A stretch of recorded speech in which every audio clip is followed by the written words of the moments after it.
আচ্ছা, আপনারা সম্ভবত কম বেশি সবাই জানেন বরিশালের শেরেবাংলা মেডিকেল কলেজ হাসপাতালের যে অব্যবস্থাপনা দীর্ঘদিন যাবৎ যে জাতকলে পিষ্ট হয়ে এখানে রোগীরা ভোগান্তির শিকার হয়ে থাকে এবং নাগরিক অধিকার খর্ব হয়ে থাকে।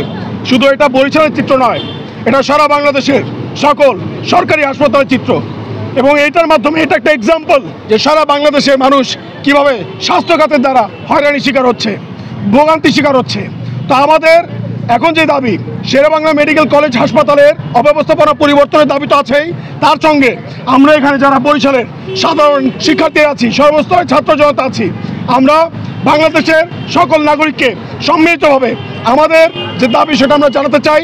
আমাদের 3 দফা দাবির মাধ্যমে আমরা আমাদের আজকের যে আন্দোলন, আমাদের আজকের যে প্রতিবাদ মিছিল আপনারা দেখেছেন, এই প্রতিবাদ মিছিলে আমরা আমাদের আজকের 3 দফা দাবি ঘোষণা করছি।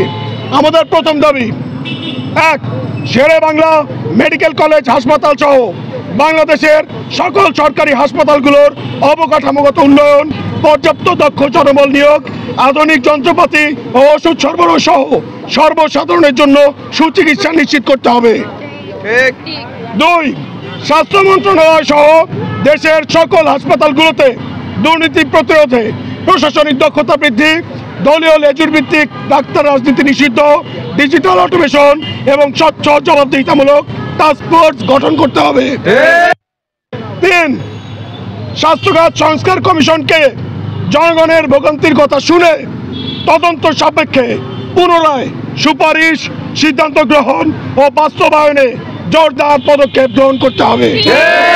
এবং বাংলাদেশের সর্বস্তরের নাগরিককে আমরা আহ্বান জানাচ্ছি, আপনারা প্রত্যেকে আপনাদের নিজ নিজ উপজেলায়, জেলাগুলোতে আপনারা যে যেখানে আছেন, যে প্রান্তে আছেন, আপনাদের নিজেদের কথা চিন্তা করেন। আপনারা কিভাবে এই স্বাস্থ্যসেবা দ্বারা আপনারা হয়রানির শিকার হচ্ছেন, কিভাবে আপনাদের মৌলিক অধিকার হরণ করা হচ্ছে।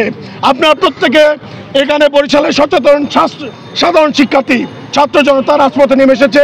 আপনারাও জনে জনে রাজপথে নেমে আসুন। এবার আমরা একটা দাবি নিয়ে নামবো, স্বাস্থ্যসেবার সংস্কার আমরা যতক্ষণ পর্যন্ত নিশ্চিত না করছি ততক্ষণ পর্যন্ত আমরা কেউ ঘরে ফিরে যাবো না ইনশাআল্লাহ। জানেন যে আমাদের বরিশালে শেরেবাংলা মেডিকেল কলেজের কি অবস্থা এবং ওখানে পরিচ্ছন্নতা সহ বিভিন্ন ধরনের চাহিদার অভাব আছে। আমরা এগুলো কিছুদিন ধরেই গিয়ে এগুলো নিয়ে কাজ করতেছি। কাজ করার পর আমরা আরও বিভিন্ন জিনিস পেয়েছি। এগুলা আমরা আমাদের যে মহিউদ্দিন রনি ভাই আছে তার সাথে আলোচনা করি। আলোচনা করার পর আজকে আমরা আসলে মেডিকেলের সংস্কার যাতে হয় সেই নিয়ে আমরা বিক্ষোভ মিছিল করেছি। মেডিকেলের সামনে থেকে আমরা এখন টাউন হলের সামনে অবস্থান করছি এবং আমাদের যে ভোগান্তি হয়, আমরা দেখতে পাই যে রুগীরা শেরেবাংলায় গেলে সঠিক সেবা পাচ্ছে না, সঠিক চিকিৎসা পাচ্ছে না।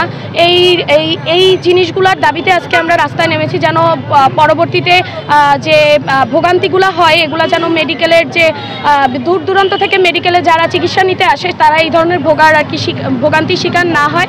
এবং আমরা চাই যে মেডিকেলের যত সিন্ডিকেট আছে এই সিন্ডিকেটগুলো আমরা ভাঙবো, কারণ মেডিকেল হচ্ছে সেবার জায়গা, এটা কোনো সিন্ডিকেটের জায়গা না।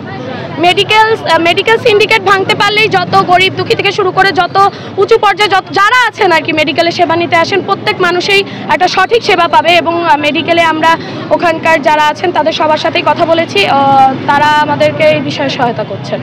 ধন্যবাদ। চলবে না, চলবে না, জীবন নিয়ে বাণিজ্য, জীবন নিয়ে